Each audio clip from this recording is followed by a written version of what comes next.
سبحانه في كتاب المجيد والفرقان الحميد وقوله الحق وهو أصدق الصادقين إن الله وملائكته يصلون على النبي يا أيها الذين آمنوا صلوا عليه وسلموا تسليما آواز بلند پڑھیے اللہم صل علی سیدنا مولانا محمد وعلی آل سیدنا مولانا محمد وبارک وسلم صلوا علیہ.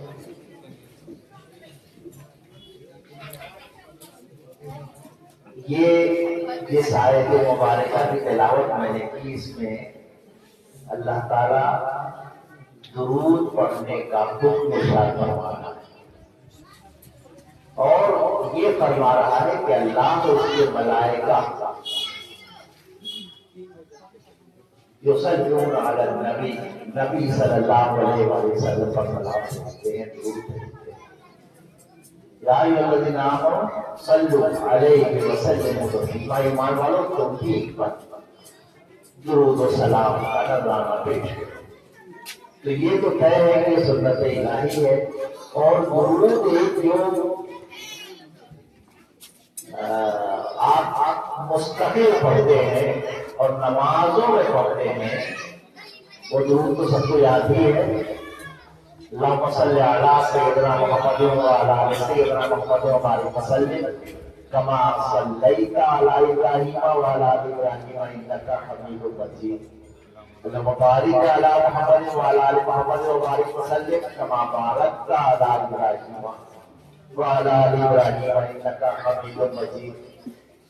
یہ درود اللہ تعالیٰ آپ کو تعلیم کر رہا ہے اور یہ درود پڑھا جا رہا ہے حضور صلی اللہ علیہ وآلہ وسلم پر، جو حضور صلی اللہ علیہ وآلہ وسلم بھی پڑھ رہے ہیں. اور اس میں ایک پرانے واقعے کا تذکرہ ہو رہا ہے. اللہ سلام بھیج محمد صلی اللہ علیہ وسلم پر کما صلیت علی ابراہیم، جیسے تم نے سلام بھیجا ہے ابراہیم وعلی آل ابراہیم انک حمید مجید.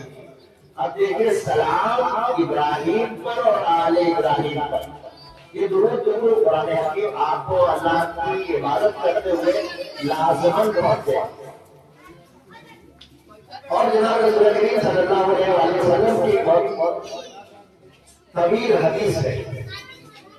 آپ نے ارشاد فرمایا کہ اللہ تعالیٰ نے سارے زمانے کی مخلوق میں ابراہیم علیہ السلام کو منتخب کیا اور آل ابراہیم میں اسماعیل کو منتخب کیا اور آل اسماعیل میں کنانہ کو منتخب کیا اور کنانہ میں قریش کو، بنی کنانہ میں آل کنانہ میں قریش کو منتخب کیا اور قریش میں بنی ہاشم کو منتخب کیا. وَاصْطَفَانِي بَنِي ہاشم، وَاصْطَفَانِي مِن بَنِي ہاشم.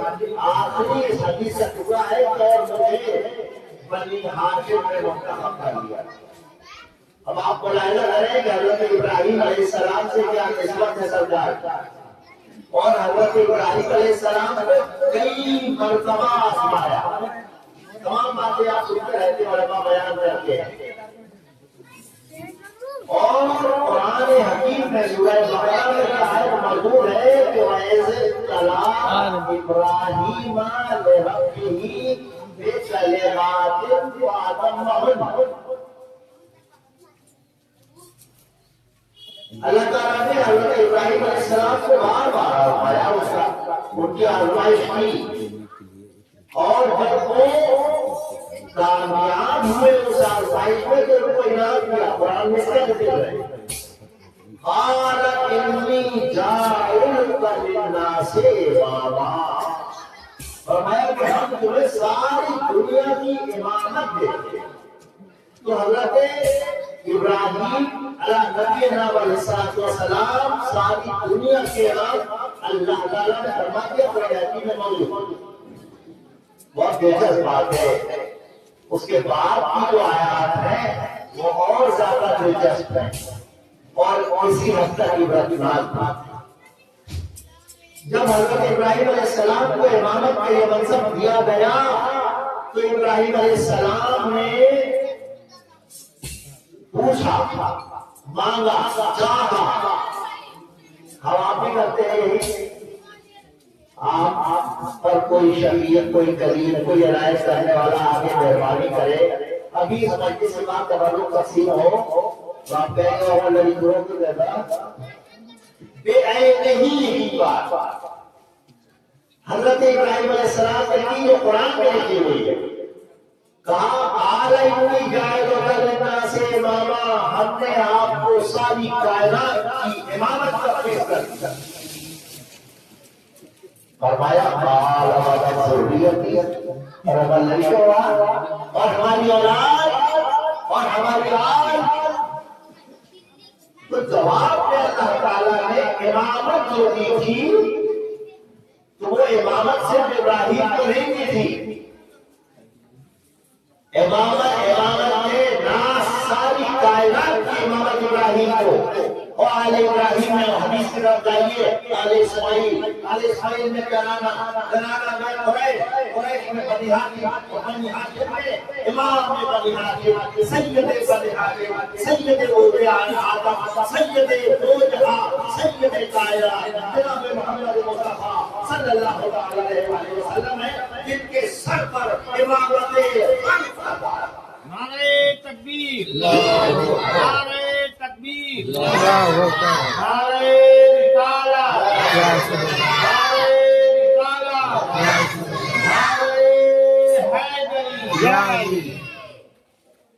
جناب رسول اللہ صلی اللہ علیہ وسلم کو امام الانبیاء بنا کے بھیجا. تو ایک طرف تو ہدایتوں کا یہ سلسلہ ہے، لیکن اللہ علیم و خبیر ہے، عالم الغیب و شہادہ ہے. ماضی، حال، مستقبل یہ سب ہمارے طے کیے ہوئے زمانے ہیں.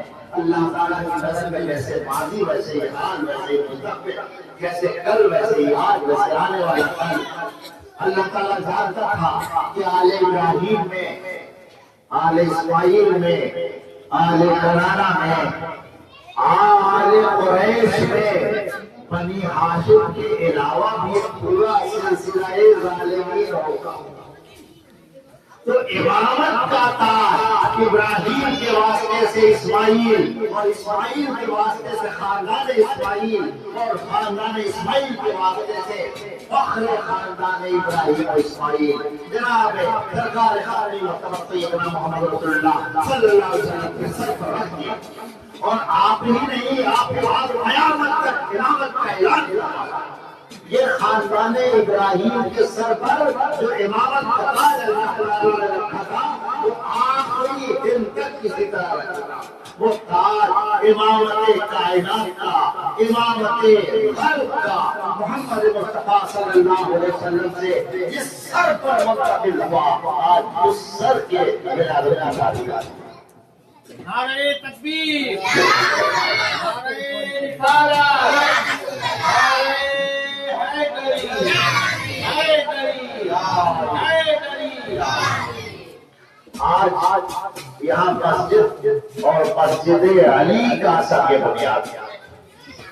اور مولا کائنات امیر المومنین سیدنا علی بن ابی طالب کا مسجد سے تعلق ایسا ہے کہ بقرابہ ولادت و مسجد شہادت، یعنی پیدا ہوئے تو اللہ کے عزت والے اور اللہ سے ملے تو اللہ کے گھر. اور جس دن پیدا ہوئے وہ دن آج ہے، اور جس دن دنیا سے رخصت ہوئے وہ بھی مسجد میں. اور اس دن زبان مبارک پر جو آخری کلمہ تھا وہ تھا فسق برب الکعبہ. ہم مرنے کو سب سے بڑی ناکامی سمجھتے ہیں، ہم مرنے کو اپنا سارا سلسلہ ختم سمجھتے ہیں، ہم مر جانے کو فنا ہو جانا سمجھتے ہیں. لیکن اقبال وہ جانتا تھا، کہتا ہے کہ مرنے والے مرتے ہیں لیکن فنا ہوتے نہیں، یہ حقیقت میں کبھی ہم سے جدا ہوتے نہیں۔ مرنے والوں کی جبھی روشن ہے اس ظلمات میں، جس طرح تارے چمکتے ہیں اندھیری رات۔ تو یہ تو عام مرنے والوں، مومنین جو دنیا سے چلے جائیں، ان مومنین کا وہ بھی بڑا کہنے میں زحمت ہوتی ہے، اور پھر وہ جو امیر المومنین ہو، وہ جو صالح المومنین ہو، وہ جو سید المومنین ہو، وہ جو اشرف المومنین ہو، وہ کیا کیا۔ اسی لیے اور موت کا سب سے بڑا درجہ کیا ہے؟ موت کا سب سے بڑا درجہ شہادت، اور شہادت اگر اللہ کے گھر میں ہو تو پھر شہادت کا درجہ سوچیے۔ اس لیے مولا کائنات نے جب سخت پڑی تھی تو آپ نے فرمایا تھا رب الکعبہ، رب کعبہ سماعت میں کامیاب۔ اب کامیابی کا معیار ہم سمجھتے ہیں کہ زندگی کامیاب، وہ کہتے نہیں اللہ کی راہ میں جو زندگی قربان کر دی جائے وہ کامیاب۔ اور ان کا بیٹا کتنا کامیاب ہے ساری دنیا جانتی ہے، ان کے بیٹے کتنے کامیاب ہیں ساری دنیا جانتی ہے، ان کے سر پر سیدہ شباب اہل جنت کا تاج رکھا ہی گیا۔ جس دن یہ سمجھا جا رہا تھا کہ یہ کتنے مایوس لوگ ہیں، یہ کتنے پریشان حال لوگ ہیں، یہ کیسے لوگ ہیں جن کا خاندان کاٹ دیا گیا، ختم کر دیا گیا، لیکن ان کے والد کہہ چکے تھے کہ اصل کامیاب کے اللہ کی راہ میں مر جانا۔ امام حسین نے اس کو اور بہتر طریقے سے پیش کر دیا۔ امام حسین بھی زندہ تھے، آج بھی زندہ ہے، اور قیامت تک انشاءاللہ زندہ رہیں گے۔ اور اس خاندان کے ساتھ کیا کیا ہوا؟ رسول اللہ صلی اللہ علیہ وسلم کے بیٹے کا انتقال ہوتا ہے اور وہ گستاخ کہتا ہے جس کے اولاد مدینہ کا سلسلہ بڑھاتا ہوتا ہے اللہ کے سچے رسول کے دل پہ کیا کرتی ہے، لیکن آپ کا نبی فرماتے ہیں اللہ فرماتا ہے اِنَّا أَعْطَيْنَاكَ الْكَوْثَرَ فَصَلِّ لِرَبِّكَ وَانْحَرْ إِنَّ شَانِئَكَ هُوَ الْأَبْتَرُ۔ نعرہ تکبیر، نعرہ تکبیر، نعرہ رسالت، نعرہ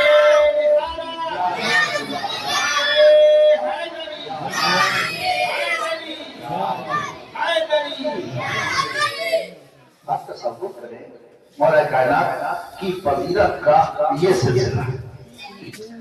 میں کل سے رہا تھا کہ مسجد سے کتنا قریبی تعلق ہے، اسی لیے 13ویں رجب کو مسجد علی کی اگر بنیاد پڑے تو کتنا بھی ذلیل آدمی بنیاد رکھے، کتنا بھی گنہگار آدمی بنیاد رکھے، اس پر خیال رکھے گا کہ آج کی تعلیم کیا ہے اور وابستہ کس نام سے مسجد ہے، اور مسجد ہے اللہ کی عبادت کے لیے، مسجد ہے اللہ کی عبادت کے لیے، اور اللہ کی عبادت کا مقصد ہے جو کام کیا جاتا ہے اللہ اس کو برکت عطا فرماتا ہے۔ ابھی ہمارے مسعود بھائی آئے اور ہمارا دادا کے نام داؤد خان رہا، اللہ آپ کی مغفرت کرے، اور داؤد خان مسجد کا سنگ بنیاد نہیں رکھا گیا، اس وقت پھر کتنے کھجوری کے خاص صاحبان کی اولادیں اپنے آبا و اجداد کی سارے ثواب کے لیے مجھے پیش کریں گی۔ سب سے پہلے مجھ سے مسعود بھائی نے کہا تو اپنے دادا کی سارے ثواب کے لیے مسجد کی تعمیر میں ایک ٹرک بالو کا نذرانہ پیش کرتے ہیں۔ اللہ نذرانے قبول کرے۔ اصل مسئلہ اور ایک اور بات ہے کہ 2 ذرہ کہ آپ نے تعمیر مسجد میں صرف کیا، قیامت کے دن 2 ذرہ آپ کی نیکیوں کی بڑھائی ہے۔ اور تصور کریں صدقہ جاریہ کہا گیا ہے نا، یہاں پر ایک مٹھی مٹی آپ کی بھی لگی ہوئی، ایک اینٹ آپ نے بھی رکھی ہے، وہ اینٹ جب تک قائم رہے گی اس عمارت میں اللہ وحدہ لا شریک کو سجدہ اور اس کی عبادت کا سلسلہ رہے گا، تو آپ کی نیکیوں کا سلسلہ بھی بڑھتا رہے گا، آپ کا اکاؤنٹ بھی کھلا رہے گا۔ یہ بہت سعادت کی بات ہے. اللہ آپ سب کو اس سعادت میں شرکت کی توفیق. مولا کائنات سیدنا علی بن ابی طالب کی ولادت کا دن ہے آج. آپ جتنی نیکیاں آپ کر لیجیے, آپ جتنے صدقات کر لیجیے, آپ ان کے ایصال ثواب اور ان کے حضور اپنی عقیدت کے اظہار کی جو صورت کر لیجیے, اللہ اور اس کے رسول کے ہاں وہ نہایت پسندیدہ اور نہایت قابل. مولا کائنات کا مرتبہ کیا ہے؟ مولا کائنات کا مرتبہ یہ ہے کہ انہوں نے ولادت کے بعد آنکھیں نہیں کھولی تھی. انہوں نے ولادت کے بعد کوئی دودھ نہیں پیا تھا. انہوں نے ولادت کے بعد کوئی سلسلہ نہیں کیا تھا. وہ تو منتظر تھے. جناب رسول کریم صلی اللہ علیہ وسلم ہوئی کہ جناب ابو طالب کے اندر محترم کے ہاں اللہ نے ایک بیٹے کو تولد فرمایا.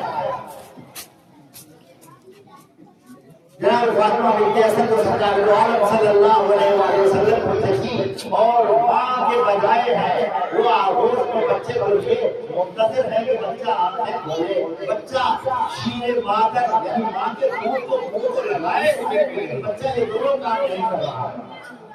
جناب رسول کریم صلی اللہ علیہ وسلم تشریف لاتے کہتے چچی میرے بھائی کو میری آغوش میں لے دیجیے. جیسے ہی لب سے آغوش مصطفیٰ ملا مرتضیٰ کی آنکھیں کھول.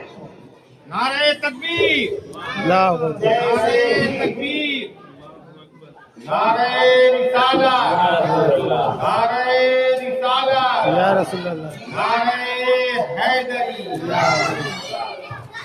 جیسے ہی آغوش رسالت میں مولا کائنات آئے آنکھیں کھول.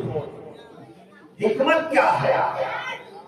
قسم خدا کی, اللہ کی عزت و جلال کی قسم, مولا کائنات نے تب تک آنکھیں نہیں کھولی ہے اس دنیا میں جب تک کہ انہوں نے عین ایمان کو نہیں دیکھا ہے, رسول اسلام کو نہیں دیکھا ہے. اللہ کی حقانیت کی آخری تصویر جو نہایت شاندار ہے اور جس کا اثر قیامت اور بعد حشر اور مابعد حشر بھی رہے گا, اس روح مبارک کی زیارت کی ہے مولا کائنات.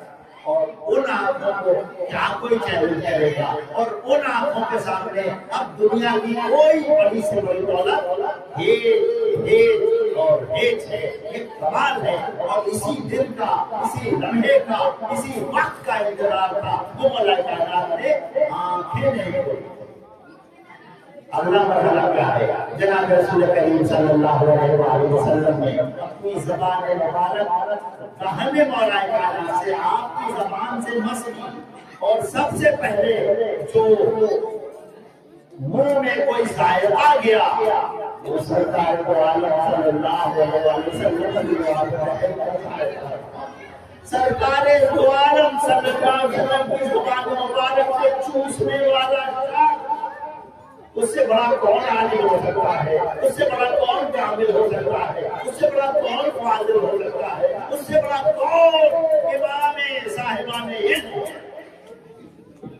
اور فرماتے ہیں مولا کائنات کے رسول اللہ صلی اللہ علیہ وسلم نے مجھے علم اس طرح عطا فرمایا ہے جیسے کہ دنیا کے بچے کو دانا کھلاتے. تصور کرے زبان رسالت سے جو زبان مس ہو جائے, وہی زبان عنایت ہے, وہی زبان دعوت ہے, وہی زبان صداقت ہے, وہی زبان حیات ہے, وہی زبان کرامت ہے, وہی زبان عزت و عظمت. یہ کمال ہے جو اللہ تعالیٰ نے اپنے احسان سے اپنے پیغمبر ذیشان کے ذریعے مولا کائنات کے ساتھ کروایا. تربیت, کتنے صحابہ اور کتنے لوگ گواہ ہیں اس بات پر کہ سب سے پہلے جن 3 لوگوں نے نماز پڑھی ہے وہ 3 لوگ معلوم ہے. ایک امام الانبیاء سرکار دو عالم صلی اللہ علیہ وسلم، دوسری ام المومنین سیدہ خدیجہ الکبریٰ رضی اللہ عنہا، اور تیسرے جناب مولانا سیدنا علی رضی اللہ عنہ۔